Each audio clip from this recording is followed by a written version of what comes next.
Once upon a time, in ancient Greece, there was a brilliant inventor named Daedalus. Daedalus was known throughout the land for his genius. Kings and rulers sought his help to build grand palaces and incredible inventions. But one day, Daedalus found himself trapped on the island of Crete, ruled by the powerful King Minos. King Minos had commanded Daedalus to build a magnificent maze, known as the Labyrinth, to hold the fearsome Minotaur, a creature that was half man and half bull. Daedalus worked day and night, creating a maze so complex that no one who entered could ever find their way out. But after completing the labyrinth, King Minos became suspicious of Daedalus. He feared that the inventor might reveal the secrets of the maze to others. So, instead of rewarding Daedalus, the king locked him and his young son, Icarus, in a tall tower with no way to escape. Daedalus and Icarus longed to be free. The sea surrounded them on all sides, and King Minos controlled every ship, making escape by water impossible. One day, as Daedalus watched the birds soaring in the sky, he had a brilliant idea. "If we cannot escape by land or sea," he said to Icarus, "then we shall escape by air." Using feathers that had fallen from the birds, Daedalus carefully crafted 2 pairs of wings. He fastened the feathers together with wax and attached them to their arms like the wings of a great bird.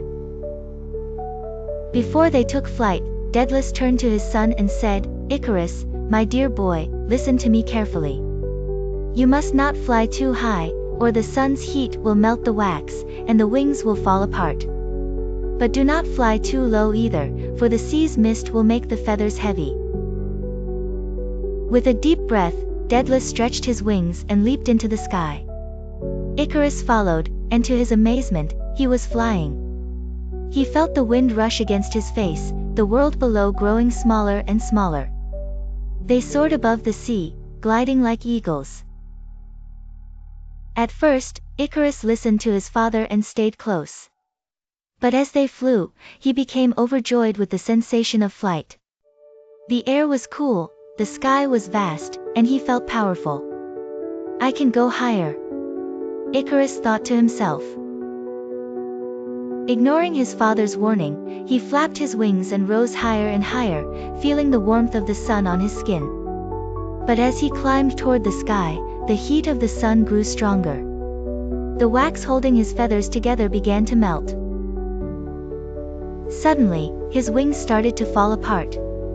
Icarus panicked, flailing his arms, but it was too late. The feathers scattered in the wind, and Icarus fell from the sky.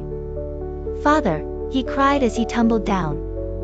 Daedalus watched in horror as his son plunged into the sea below. Daedalus flew down as fast as he could, searching the waves, but Icarus was gone.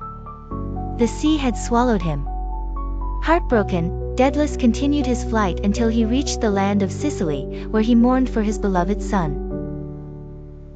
From that day on, the part of the sea where Icarus fell was called the Icarian Sea, and the island nearby was named Icaria, in memory of the boy who had flown too close to the sun. Moral of the story: always listen to wisdom and guidance.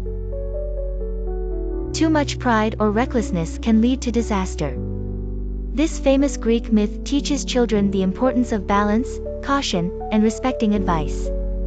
It reminds us that while dreams and ambition are wonderful, we must also be careful not to let overconfidence lead us to danger.